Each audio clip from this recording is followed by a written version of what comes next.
आइए फ्रेंड्स, अब हम लोग एक्सरसाइज 1.4 का बचा हुआ क्वेश्चन 6 और 7 है। देखते हैं, पहले 6 करते हैं।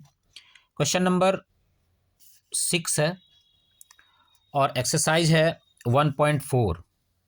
ठीक है, इसमें क्वेश्चन है कि in a class test +3 marks are given for every correct answer and -2 marks are given for every incorrect answer and no marks for not attempting any question.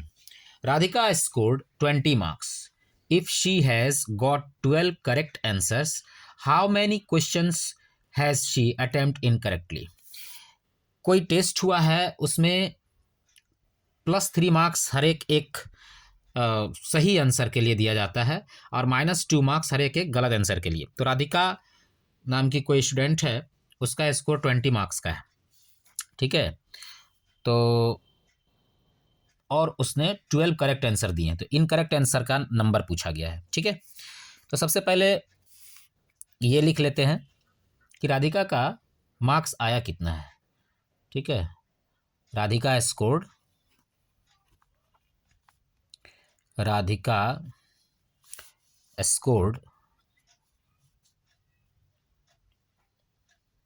कितना? 20 marks. Score 20 marks. Radhika 20 marks score की है। ठीक है, और उसने 12 correct answer दिए हैं।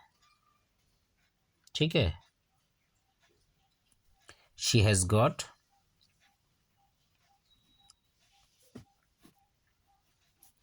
12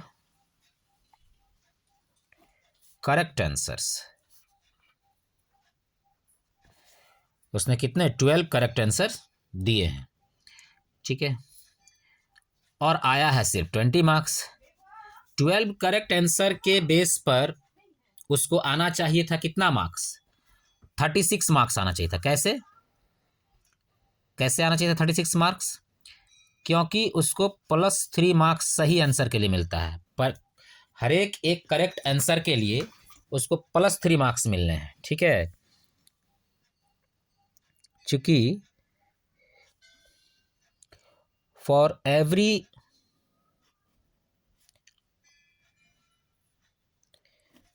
correct answer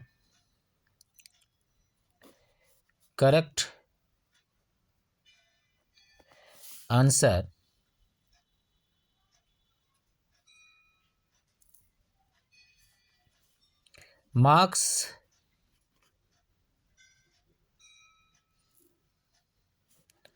are given +3।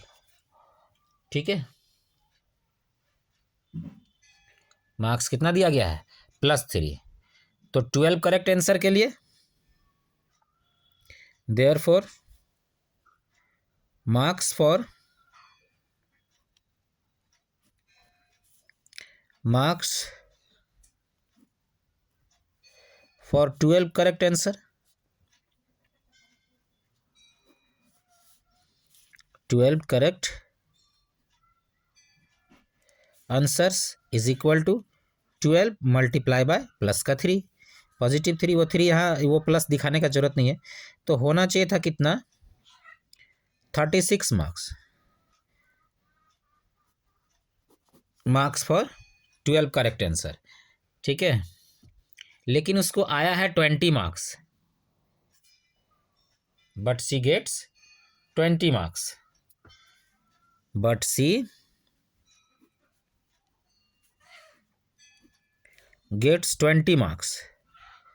उसने 20 मार्क्स पाया है। ठीक है, तो इसका मतलब क्या है कि पहले अब हम लोग ये जानेंगे कि 20 मार्क्स के अलावे जो नंबर है, मतलब 36 मार्क्स तो आना था, उसको निकलना है 12 करेक्ट आंसर से, आया है उसको 20 मार्क्स। इसका मतलब गलत जवाब के कारण, गलत आंसर के कारण कितना अंक माइनस हुआ वो चेक करते हैं। ठीक है,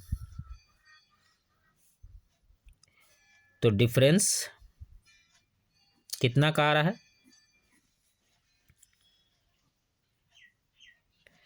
difference is equal to 36 minus 20 is equal to 10 में से 6 गया 4, ये 2, ये 6 में से 0 गया है ना 0,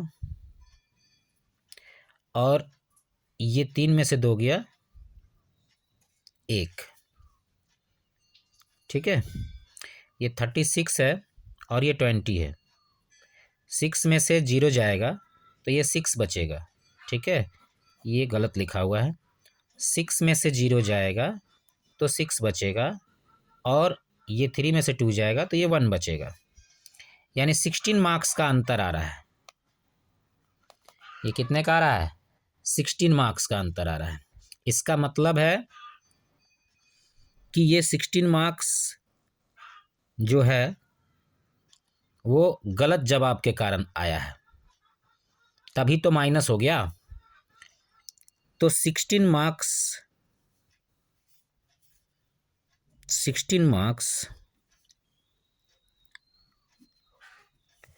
she gets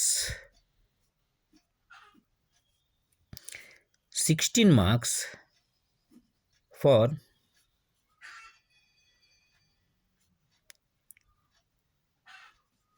incorrect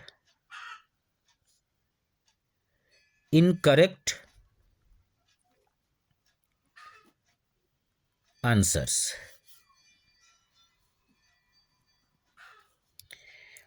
वो 16 मार्क्स पाई है इनकरेक्ट आंसर से।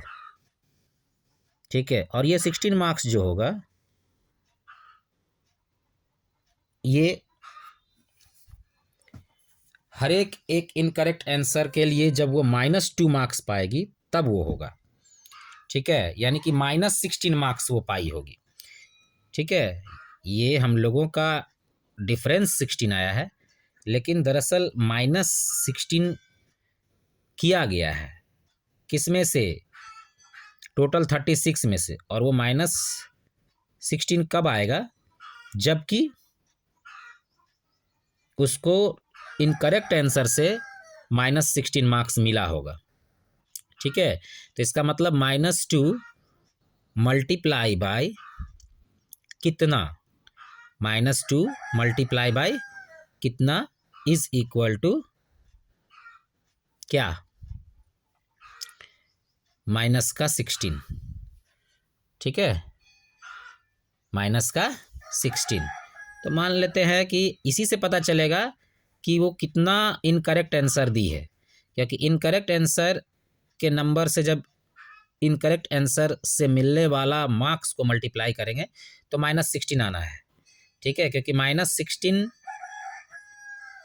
ही हुआ है, 16 जो है वो माइनस हुआ है उसमें से। ठीक है, 16 जो है माइनस हुआ है उसमें से, तभी जाके 36 के जगह पे 20 मार्क्स आया है उसको। तो मान लेते हैं यहाँ पे x रख देते हैं। ठीक है, कि x आंसर उसने क्या किया है? इनकरेक्ट दिया है। तो -2 नहीं, x का वैल्यू निकालिए। x is equal to -16 divide by -2। ठीक है, ये माइनस से माइनस कट गया, 2 8 जा 16। This implies that x is equal to कितना? 8। यानी 8 क्वेश्चन जो है उसने गलत बनाए हैं। ठीक है, यहाँ पे लिख दीजिए, let number of incorrect answers, let number of incorrect answers is equal to x। ठीक है, तो इसका मतलब हम लोग का क्या हुआ कि उसने इनकरेक्ट आंसर x दिए हैं, और हम लोगों ने कैसे कैसे इसको निकाला वो समझ लेंगे। यहाँ पर मैंने देखा क्या कि राधिका को 20 मार्क्स आए, शी गेट्स 20 मार्क्स। ठीक है, अब जब उसको 20 मार्क्स आया और उसने क्वेश्चन अटेम्प्ट जो किया है वो सही 12 क्वेश्चन किया था उसने, आया है उसको 20 मार्क्स। 12 क्वेश्चन सही अटेम्प्ट करने के केस में 36 मार्क्स होता है। ठीक है, marks for 12 correct answer is equal to 36, because हर एक सही आंसर के लिए उसको 3 मार्क्स मिल रहे हैं, तो 12 सही आंसर के लिए उसको 36 मार्क्स मिलेगा।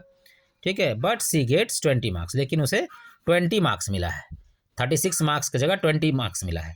इसका मतलब जितना भी मार्क्स इसमें घटा, जितना भी मार्क्स कम पाया उसने, वो मार्क्स उसको इनकरेक्ट आंसर के कारण कम हुआ है।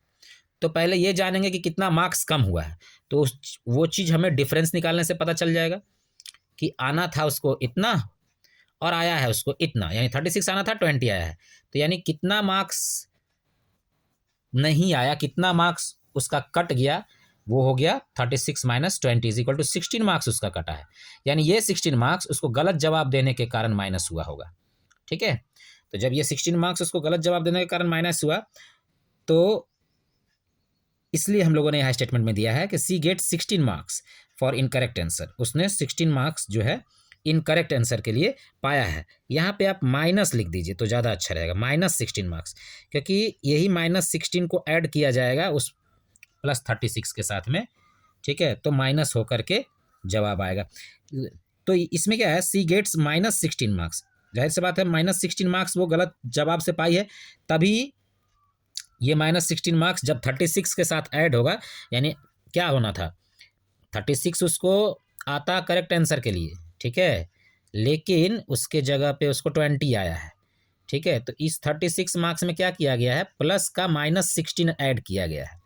ठीक है, क्योंकि ये माइनस 16 मार्क्स जो है उसको रॉन्ग आंसर के कारण मिला है, तो मिला है इसलिए प्लस, और चूंकि माइनस में मिलता है रॉन्ग आंसर के लिए, इसलिए ये 16 माइनस में लिखे। अब ये प्लस माइनस माइनस, तो क्या आएगा, 36 plus minus minus 16 is equal to जो वो है 20, इसीलिए उसको 20 मार्क्स आया है। तो हमने क्या किया कि C gets minus 16 marks for incorrect answer, minus 16 marks. ठीक है, ये 20 में 20 जब घटा तो आया तो ये 16 है, लेकिन दरअसल ये माइनस किया गया होगा, ये जो 16 नंबर है ये माइनस किया गया होगा, ये माइनस में आया होगा। कब, जब उसने इनकरेक्ट आंसर दिया होगा तब। ठीक है, तो कितने इनकरेक्ट आंसर दिए होंगे कि उसको माइनस 16 मार्क्स आया होगा, तो उसने -2 multiply by number of incorrect answer मान लिया कि x है, तो x से मल्टीप्लाई किए और ये -16 आया। ठीक है, क्योंकि -16 आएगा तभी ना ये -16 ऐड होकर के 20 देगा, क्योंकि इनकरेक्ट आंसर के लिए भी जो मार्क्स मिलना है वो भी, और करेक्ट आंसर के लिए जो मार्क्स मिलना है वो भी, दोनों आपस में ऐड होगा। अंतर सिर्फ इतना होगा कि इनकरेक्ट का जो आंसर हो, इनकरेक्ट से जो मार्क्स मिलेगा वो माइनस में होगा। तो इसीलिए मैं बता रहा हूँ कि दोनों के बीच का अंतर जो है वो 16 का है, तो ये 16 मार्क्स जो होगा वो माइनस में होगा, इसीलिए बाद में यहाँ पे माइनस लगाया हूँ। ठीक है, ये नहीं सोचना कि सर यहाँ तो प्लस में आया लेकिन यहाँ आपने माइनस लगाया, यहाँ प्लस में मैंने डिफरेंस निकाला कि होना ये होता 36 आता लेकिन आया 20 है, तो अंतर 16 का आ रहा है। इसका मतलब 16 मार्क्स उसका माइनस किया गया होगा, और ये 16 मार्क्स माइनस में आया होगा। ठीक है, C gets -16 marks for incorrect answer, let number of incorrect answers is equal to x। तो -2 से कितने को मल्टीप्लाई करें, यानी x को मल्टीप्लाई करते हैं तो -16 आएगा, ऐसा हम लोग मान लेते हैं। ठीक है, यही मेरा नंबर ऑफ इनकरेक्ट आंसर है। ठीक है, और ये नंबर ऑफ इनकरेक्ट आंसर क्यों है, बिकॉज क्वेश्चन में कहा हुआ है कि -2 मार्क्स मिलता है हर एक इनकरेक्ट आंसर के लिए, तो इसलिए -2 multiply by number of incorrect answer is equal to -2x। ठीक है, ये क्या आता, -2x आता मल्टीप्लाई होके, और जब x का वैल्यू निकालना है तो इस -2 को हम मल्टीप्लाई से इधर डिवाइड में किए, तो ये माइनस से माइनस कट गया, 2 8 जा 16, यानी 8 इनकरेक्ट आंसर, 8 क्वेश्चन का उसने इनकरेक्ट आंसर दिया है। ठीक है, 8 क्वेश्चंस। ठीक है, या फिर इसको ऐसे लिख दो, number of incorrect answers, number of incorrect answers is equal to 8। This is our answer. Okay,